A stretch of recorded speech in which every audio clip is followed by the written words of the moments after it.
Shalom Bapak Ibu sekalian, kita berjumpa lagi di hari ini dan di doa pagi ini kita akan belajar kebenaran firman Tuhan yang saya diberikan kesempatan untuk berbagi dari Matius pasal yang ke-7. Saudara, Matius pasal yang ke-5 sampai pasal yang ke-7 itu adalah seri khotbah Tuhan Yesus di bukit. Dan ini adalah bagian dari pengajaran Tuhan Yesus untuk bagaimana kita sebagai anak-anak Tuhan menjalani kehidupan kita di dunia ini dengan prinsip-prinsip kebenaran yang bagus, yang luar biasa, yang kalau kita melakukannya maka kita akan mendapatkan hal yang baik, buah yang baik dari setiap kebenaran-kebenaran yang kita kerjakan itu, yang Tuhan ajarkan khususnya di Matius pasal yang ke-5 sampai ayat yang ke-7 ini. Jadi prinsipnya adalah prinsip untuk kehidupan sehari-hari, Saudara. Dan di pasal yang ke-7 ini kita akan belajar beberapa perikop, ada 6 perikop ini kalau nggak salah kita akan belajari. Sebenarnya satu perikop aja kita bisa bikin satu khotbah, Saudara, yang dengan durasi 40 sampai 50 menit, Saudara. Tapi saya akan ambil masing-masing perikop ini satu poin sehingga kita bisa belajar semuanya ya dari 6 perumpamaan ini, Saudara, atau perikop ini. Yang pertama adalah pasal 7 ayat yang pertama sampai ayat yang ke-5 itu bicara tentang hal menghakimi. Nah, Saudara, bagaimana kita anak-anak Tuhan dalam hal menghakimi ini? Yang pasti adalah kita nggak boleh menghakimi, ya.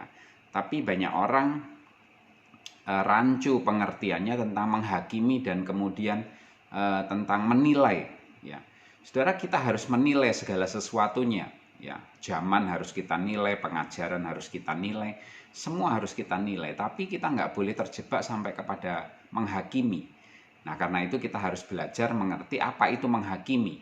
Menghakimi adalah gini, saudara, menilai sesuatu atau seseorang, terus kemudian menyatakan salah, ya, menyatakan salah orang itu atau sesuatu itu, dan kemudian kita menjatuhkan hukuman. Itu menghakimi, saudara. Menjatuhkan hukumannya pun tanpa konfirmasi, nyari kebenarannya. Jadi sepihak saja. Itu yang dinamakan menghakimi.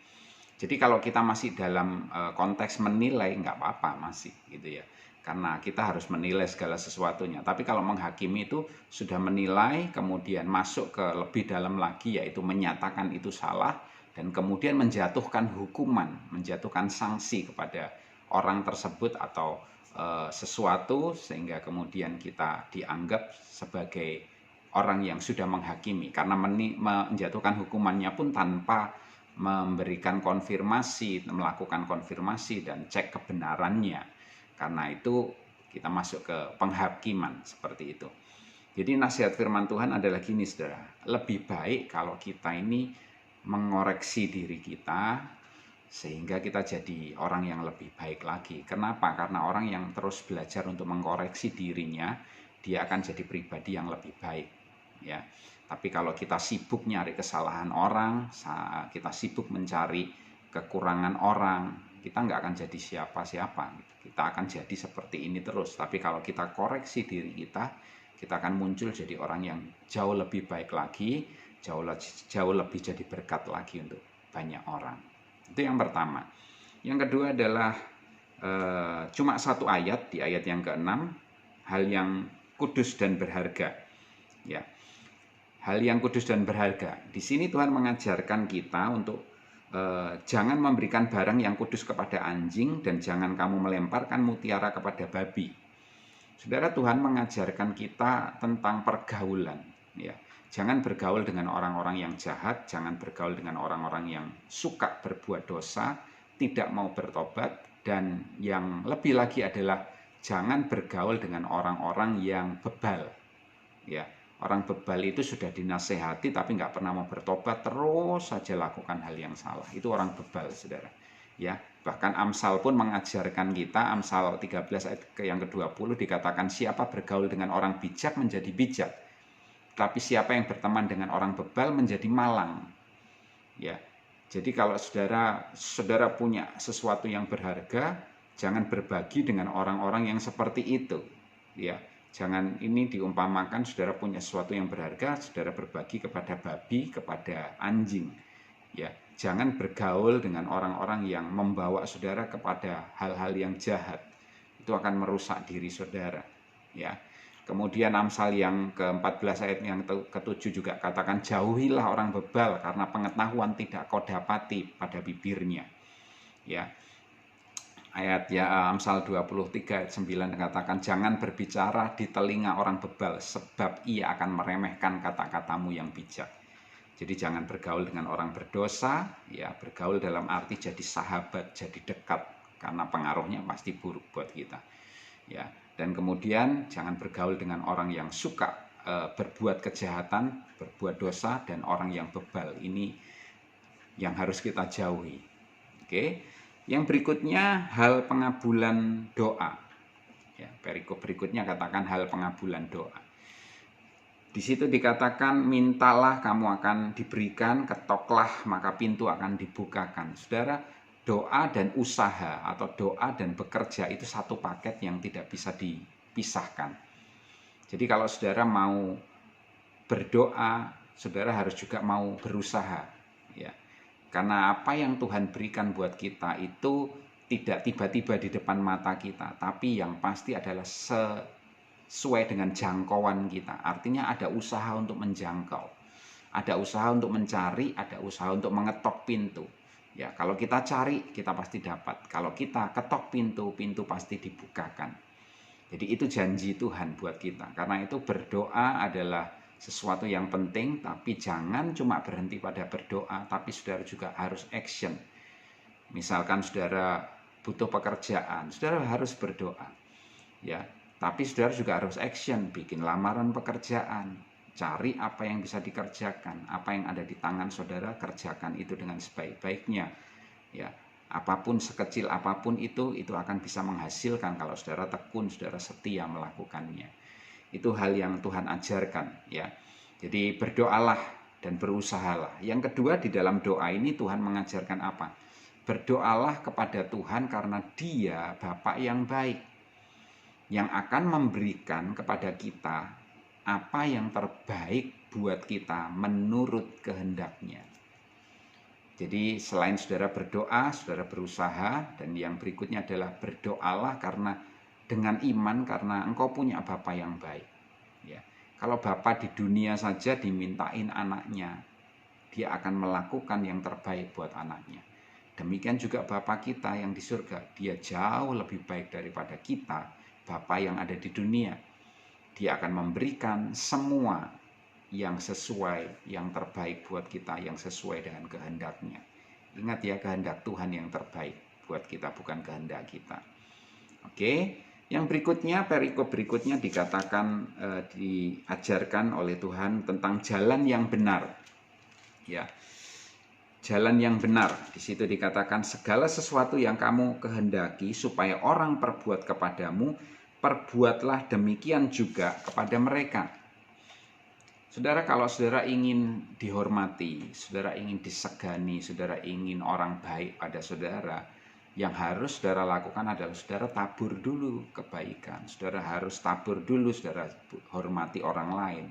Saudara juga segani orang lain, saudara juga berlaku hal yang sama. Engkau ingin diperlakukan apa? Maka engkau harus melakukan hal yang sama. Saudara, beberapa waktu lalu saya nasihatin ada satu anak muda di tempat kami yang dia biasa kalau manggil office boy di tempat kami yang bekerja di gereja, dia panggil dengan panggilan-panggilan yang seadanya, yang buat orang lucu gitu ya, saudara. Misalkan nama Mukidi gitu ya, saudara. Dia panggil Di, padahal namanya bukan itu, saudara. Nah, terus kemudian apa yang terjadi, saudara? Ya, awalnya office boy ini dipanggil seperti itu, dia diam aja. Tapi lama-lama anak ini namanya bukan Mukidi, dia ikut dipanggil sebagai Mukidi, saudara. Jadi kemudian saya nasihati anak muda itu, saya bilang, kalau kamu ingin dihormati oleh office boy yang ada di gereja, ya engkau harus hormati dia lebih dulu. Jangan panggil namanya itu dengan panggilan sebutan seperti itu. Dia punya nama yang diberikan oleh orang tuanya dan namanya bukan Mukidi. Jadi panggil dia sesuai namanya, hormati dia, panggil dia pakai kata Pak, pakai kata Mas, atau pakai kata apapun untuk memberikan respect, memberikan hormat kepada dia. Akibatnya engkau pasti akan dihormati juga. Kemudian saya nasihatkan itu dan ya puji Tuhan dilakukan ini, sudah. Nah, saudara, apa yang saudara ingin dapatkan dari orang lain, saudara harus belajar untuk melakukan itu kepada orang lain juga. Itu yang pertama yang kita lihat. Kemudian dikatakan tentang masuklah melalui pintu yang sesak, karena lebarlah pintu dan luaslah jalan yang menuju kebinasaan, dan banyak orang masuk melaluinya. Karena sesaklah pintu dan sempitlah jalan yang menuju kepada kehidupan, dan sedikit orang yang mendapatinya. Nah, di ayat ini kita belajar apa, saudara? Kita belajar bahwa kebenaran itu nggak ada yang instan. Ya, kebenaran dalam Tuhan itu nggak ada yang instan, saudara. Jadi saudara harus setia, harus tekun dalam menghidupi kehidupan sebagai orang percaya. Ya, tidak ada yang mudah. Jalannya sempit, jalannya susah, gitu. Jadi di kehidupan kekristenan itu pikul salib. Kehidupan kekristenan itu sangkal diri dan pikul salib dan kemudian ikut Tuhan. Itu cara hidup orang Kristen. Nggak ada yang instan, nggak ada yang enak secara daging. Tapi yang pasti adalah, firman Tuhan katakan, ujungnya adalah kehidupan. Tapi kalau jalan yang lebar, jalan yang semau gue, seenaknya sendiri, enak ya. Menurut daging enak sekali, tapi ujungnya menuju maut, menuju kebinasaan. Nah, penentunya adalah kita mau ujung yang mana? Ujungnya maut atau ujungnya kebinasaan atau ujungnya yang kehidupan. Jadi pilihan ada di tangan saudara. Kalau ada dua jalan, saudara bisa milih. Mau jalan yang sempit, yang susah, yang gak enak, yang harus sangkal diri, yang harus pikul salib, yang harus ikut Tuhan sesuai kebenaran, tapi kemudian ujungnya kehidupan, atau saudara mau ambil jalan yang enak, yang lebar, yang luas, saudara bisa ngapain aja sesuai keinginan daging saudara, tapi ujungnya kepada kematian atau kebinasaan. Ya, jadi di dalam Tuhan nggak ada yang instan. Coba perhatikan hidup kita. Ada banyak tantangan yang harus kita alami, kesetiaan kita diuji, ketekunan kita diuji. Ya, mungkin ada banyak orang yang harus bekerja mulai dari nol, mengumpulkan sedikit demi sedikit. Sementara ada orang lain yang dengan cepat dia menjadi kaya, tapi dengan cara yang tidak benar.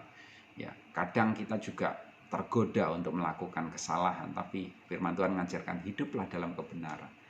Ya, syukuri apa yang ada di tanganmu. Berusahalah dengan baik, sungguh-sungguh berdoalah. Ya, kita sudah berdoa, mungkin hasilnya sedikit. Sementara orang yang nggak berdoa dengan cara yang salah, dengan cepat mereka mendapatkan hasil yang banyak. Nggak usah iri. Jangan iri dengan hal-hal yang seperti itu. Tapi kita belajar tetap setia, tetap tekun. Sekalipun jalannya sempit. Tapi ujungnya, akhirnya menuju pada kehidupan. Yang berikutnya, hal pengajaran sesat. Ya. Ini cukup panjang, mulai ayat yang ke-15 sampai ayat yang ke-23. Ya.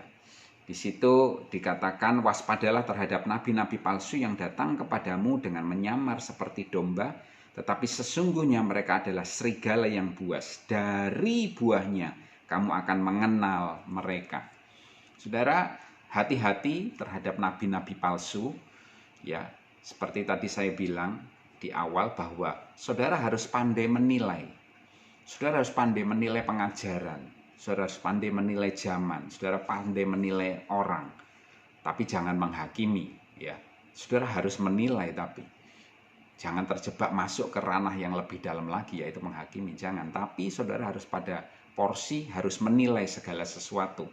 Ya, saudara harus menilai kalau ada orang yang mengajar saudara, orang yang mengatakan sesuatu kepada saudara, saudara mesti nilai ini ajarannya benar enggak. Sesuai firman enggak? Apakah ini benar-benar kemudian akan mendatangkan perkara yang baik dalam hidup saudara atau enggak? Ya, dari mana kita bisa tahu orang itu benar, ajarannya benar? Ya, bukan dari kefasihan dia bicara, bukan dari kepandaian ilmunya dia, tapi dari buah kehidupan yang keluar dari hidupnya. Ya, kalau dia pandai mengajar, dia fasih bicara, tapi keluarganya hancur berantakan, ngapain? Ya, kalaupun dia pandai bicara, dia pintar menafsirkan ini itu dan lain sebagainya, tapi dia ternyata suka menipu, hidupnya nggak benar, hidupnya nggak jadi contoh, buahnya kita udah tahu. Ya, jadi hati-hati dengan nabi palsu. Ada yang palsu berarti ada yang asli. Nah, kita mesti pintar-pintar. Ya, sebagai anak-anak Tuhan kita harus pandai menilai. Ya, saudara harus pandai menilai. Yang di tangan saudara uang asli atau uang palsu, saudara harus pandai menilai. Saudara mesti ngerti. Dan untuk mengerti mana yang asli, mana yang palsu adalah temukan yang asli. Ya. Apa yang asli sesuai kebenaran firman Tuhan. Dari buahnya kita bisa menilai seseorang itu. Pengajarannya, apa yang dia ucapkan, dari hasil kehidupannya, dari buah kehidupannya akan terlihat itu semuanya. Ya. Dan berikutnya ada satu ayat yang cukup terkenal, yaitu tentang ada orang yang berseru kepada Tuhan, tetapi Tuhan menolaknya, ya, karena ternyata orang itu dikatakan pembuat kejahatan. Ayatnya bilang gini, bukan setiap orang yang berseru kepadaku Tuhan, Tuhan akan masuk ke dalam kerajaan surga, melainkan dia yang melakukan kehendak Bapakku yang di surga. Pada hari terakhir banyak orang akan berseru kepadaku, Tuhan, Tuhan, bukankah kami bernubuat demi namamu, mengusir setan demi namamu, dan mengadakan banyak mujizat demi namamu? Pada waktu itulah aku akan berterus terang kepada mereka dan berkata, aku tidak mengenal kamu. Enyahlah daripadaku, kamu sekalian pembuat kejahatan. Saudara, kalau kita melihat ayat ini, kita mesti benar-benar punya cara pandang yang baik, cara pandang yang benar. Yaitu orang ini ditolak oleh Tuhan karena dia tidak punya hubungan pribadi dengan Tuhan. Artinya dia melakukan semuanya dengan caranya sendiri, dengan keinginannya, kemauannya sendiri. Ya. Jangan saudara menafsirkan ayat ini dan mengatakan, oh kalau gitu bernubuat itu nggak baik nih. Gitu. Kalau gitu menyembuhkan orang ini dosa, ini salah ini. Bukan, saudara. Ini bicara tentang karunia. Karunia nggak ada yang salah karena karunia itu dari Tuhan. Ini bicara tentang pribadi seseorang yang dia dalam pelayanannya tidak mempunyai hubungan dengan Tuhan, tidak mengenal Tuhan. Tuhan tidak mengenal orang ini, saudara. Sehingga dikatakan, nyahlah kamu pembuat kejahatan. Jadi saudara, kita mesti mengerti Tuhan itu memberikan karunia buat kita. Ya, banyak orang baca ayat ini dan kemudian muncul kesimpulan, oh kalau begitu karakter lebih baik daripada karunia. Saudara, jangan bandingkan itu. Karakter baik, karunia juga baik. Karakter itu dari Tuhan, buah roh itu dari Tuhan, ya. Itu karakter itu dari Tuhan, dari Roh Kudus. Karunia juga dari Roh Kudus. Jadi dua-duanya ini baik dan penting, saudara. Ya, saudara, dua-duanya ini harus kita kejar, harus kita minta. Ya, kalau saudara Tuhan itu memberi dua buat saudara, ngapain kok? Kenapa cuma pilih satu? Ya, jangan jadi ya kebanyakan kita sukanya seperti itu, ya sungkanan gitu ya. Ini loh ada dua, ambil semuanya. Oh enggak, satu aja Tuhan. Nah saudara, itu salah gitu ya. Kalau saudara dikasih dua, terimalah dua-duanya.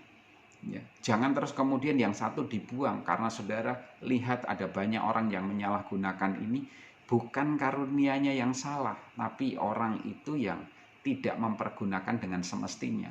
Jadi ini dibuang apa? Ya orangnya orangnya aja yang disingkirkan, karunianya jangan. Seperti kalau saudara punya seorang bayi, ya bayi itu kemudian BAB, ngeluarin kotoran, ya dia buang air besar. Apa yang saudara lakukan? Ya buang kotorannya, buang popoknya, jangan buang bayinya. Karena bayinya itu bernilai, bayinya berharga. Karunia itu yang Tuhan berikan pada kita itu bernilai, berharga. Jadi kalau ada orang menyalahgunakan itu semuanya, bukan karunianya yang salah. Kita harus ngerti hal ini. Karunia dan karakter, dua-duanya penting. Karunia Roh Kudus, karakter Roh Kudus atau buah roh, dua-duanya dari Roh Kudus. Kalau saudara lihat, Roh Kudus itu dilambangkan apa, saudara? Lambangkan burung merpati. Ya, karunia rohani itu ada 9. Buah roh karakter itu juga ada 9. Jadi ada yang bilang burung merpati itu sayapnya, sayap utamanya itu ada 9 di kanan, 9 di kiri, saudara. Saya kurang tahu persis ya. Tapi yang pasti burung merpati punya 2 sayap. Dan kalau dua-dua sayap itu dipakai, dia akan terbang tinggi, menjadi berkat bagi banyak orang. Tapi kalau kita cuma maunya yang satu aja, aku karakter aja deh, karunia aku buang. Saudara, apa yang terjadi kalau burung merpati cuma punya 1 sayap? Nggak bisa terbang. Kalaupun terbang nggak maksimal dia, nggak akan panjang, nggak akan tinggi terbangnya. Ya, susah. Ya, jadi dua-duanya dari Tuhan. Jangan engkau buang salah satunya. Ya, karena ada orang yang menyalahgunakan, bukan berarti itu salah. Dari ayat ini kita belajar hal itu. Jadi tidak ada yang salah dengan karunianya, tapi yang salah adalah orang ini tidak membangun hubungan pribadinya dengan Tuhan, sehingga Tuhan tidak kenal orang ini. Sekali lagi, karunianya tidak salah.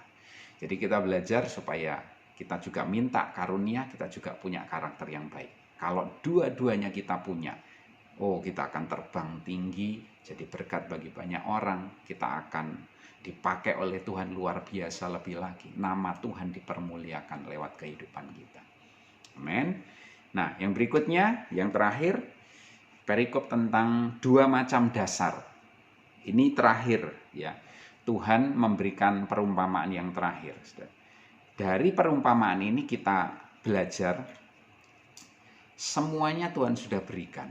Semuanya Tuhan sudah ajarkan. Sekarang tergantung kita, pendengarnya. Yang menentukan adalah bukan yang mendengar saja. Mendengar harus. Tapi setelah mendengar, apa yang engkau lakukan? Apakah engkau mengerjakan yang engkau dengar itu, atau engkau cuma suka mendengar saja? Dikatakan orang yang mendengar dan melakukan firman, dia seperti orang yang membangun rumahnya di atas dasar batu, di atas dasar yang kokoh teguh. Datang hujan, angin, badai, tetap kuat bangunannya. Tetapi orang yang mendengar saja dan tidak melakukan, dia membangun rumahnya di atas pasir.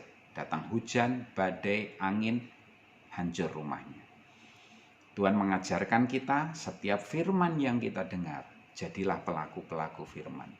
Sehingga kehidupanmu kokoh, sehingga kehidupanmu akan kuat, dan kemudian kau akan jadi kesaksian bagi banyak orang. Orang akan melihat, di tengah kondisi seperti ini engkau tetap tenang. Kenapa? Karena kita pegang firman dan kita melakukannya. Dalam kondisi seperti ini engkau tetap diberkati. Iya, karena aku pegang firman, aku melakukannya. Sehingga aku menerima buah dari apa yang aku lakukan itu. Jadi kita belajar sama-sama, kalau kita jadi pendengar dan pelaku firman, kita akan sanggup bertahan di dalam kondisi apapun, dan nama Tuhan akan dipermuliakan lewat kehidupan kita. Oke, itu yang saya bisa bagikan buat saudara. Kiranya Tuhan memberkati kita semuanya. Boleh saya berdoa buat saudara? Tuhan, terima kasih buat hari ini. Terima kasih untuk kebenaran-kebenaran firman-Mu, menolong kami, mengingatkan kami, menuntun langkah-langkah kami. Khususnya di ayat-ayat ini kami belajar bagaimana cara hidup kami sebagai anak-anak Tuhan, sebagai orang percaya, sehingga hidup kami akan terus Kau pakai terbang tinggi, menjadi berkat bagi banyak orang. Kami bersyukur untuk pagi ini, berkati setiap anak-anak-Mu. Apa yang kami kerjakan Tuhan membuatnya berhasil. Sebelum kami lakukan segala sesuatunya, kami minta kuasa-Mu, kebenaran-Mu, hikmat-Mu, pengurapan-Mu menyertai setiap kami, sehingga kehidupan kami sepanjang hari-hari ini Tuhan menyertai, Tuhan memimpin, menjagai, melindungi, dan memberkati. Terima kasih Bapa, kami serahkan semuanya dalam tangan-Mu. Engkau terus tuntun kami dalam kebenaran-kebenaran-Mu. Dalam nama Tuhan Yesus kami berdoa dan kami mengucap syukur. Amin.